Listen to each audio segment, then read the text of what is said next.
Nag-umpisa na po yung implementation of a free tuition for all universal up to tertiary level. How is this coming along? And how's your budget, by the way? Well, I think the worst is over Yeah.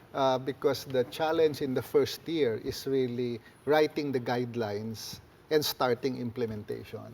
It is inherently difficult because we're the only developing country in the world that is trying this. So there's no template to copy. I wish other countries were doing it so you can look at their implementing rules, you can look at how they're doing it.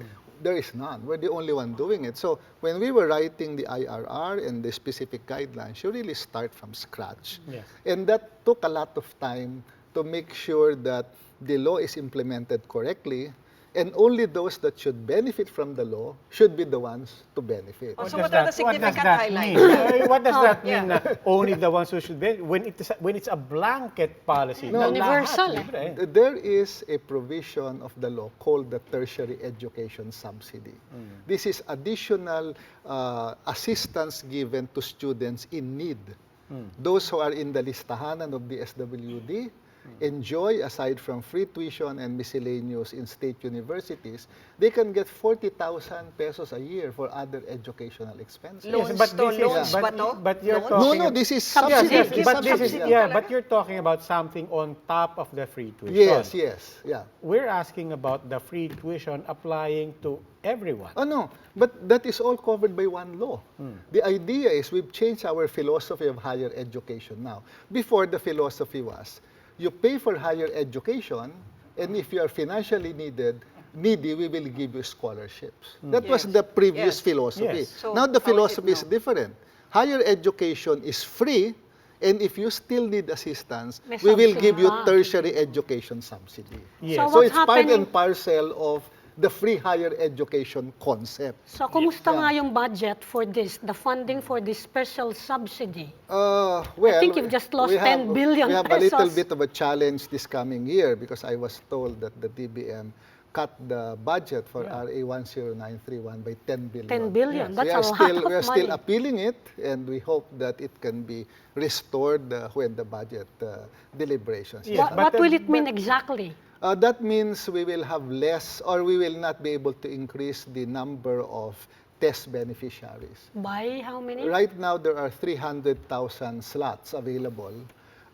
We will have to maintain the 300,000 slots. The test beneficiaries, Yes. you What- said. What does that what mean? yeah. That this is still a trial phase? That we're still just No, experimenting? it simply means we will have less new test beneficiaries because those who will get additional tests will only be equivalent to those who graduate.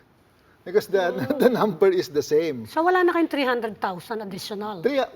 We wanted to increase it to about 400,000 slots. okay. Because the number of freshmen is always bigger than the number of graduating students. Yes, But if you maintain the number, that means for all the existing scholars to continue, you will have to give less to those coming in. Okay. You can only give to the number that is exiting the university Sir, system. linawin lang rephrase natin. the earlier question Yeah. kanina. The earlier concern was that giving blanket funding for everybody in tertiary education would be advantageous to those who come from good schools because they have a leg up, first of all, coming in from high schools where they paid Yeah. more.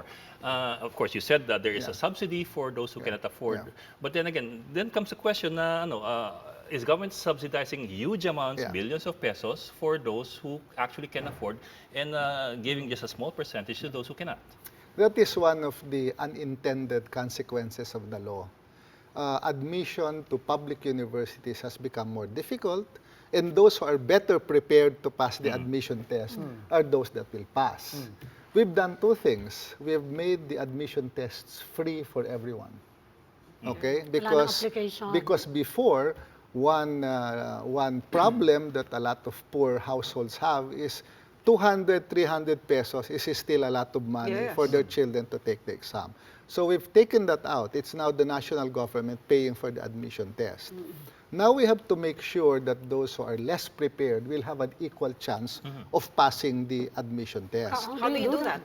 We have put in the law a provision for public universities to develop an affirmative action program Oh my God. What is that? where they will put strategies quota. and programs to start slowly increasing the intake of freshmen from poorer households, from public schools, from poverty-stricken areas, from LUMADs, and from But Moros. how do but you do that? but You yeah. skew the scores to favor them? That is one Babagsak- option. babagsak Isn't that, yun eh. isn't Ba- that ultimately, Kaya putting it bluntly, lowering the standards Not, for... not necessarily, not necessarily. For example, a public university can track where are my freshmen coming from the public schools. And the public schools where there are less passers or very few passers, they can coordinate with the school to give free review classes, for example, to give additional tutorials. to the feeder schools. Yes, to the feeder schools. Because what we found out in UP, for But example. again, isn't that again skewing it? I mean, Yeah. we're no longer just talking about skewing to private schools where can afford families can send their kids. But now we're saying, well, ano ba yung good among the public schools, and let's continue to subsidize No. them. No, No. but Yeah. the point is, isn't this basically missing the point of between higher education and the more fundamental problems we have at the basic educational Primary levels? level. Because the cohort Well, rate yeah. is such that by the time teenagers get to college level, the majority of our children have already dropped out of grade school, and then they dropped out of high school. And it's not just a function of poverty, it's also a function of basically the quality of education in public schools. Yeah, but there are also studies that show if you get less prepared students to university and you assist them, it only takes them 2 years to catch up with their age cohort. Meaning you can accept less prepared students as a special group in your university, give them good tutorial, give them support. By the third year, their level of achievement is now the same as their age Yes, but group. you're still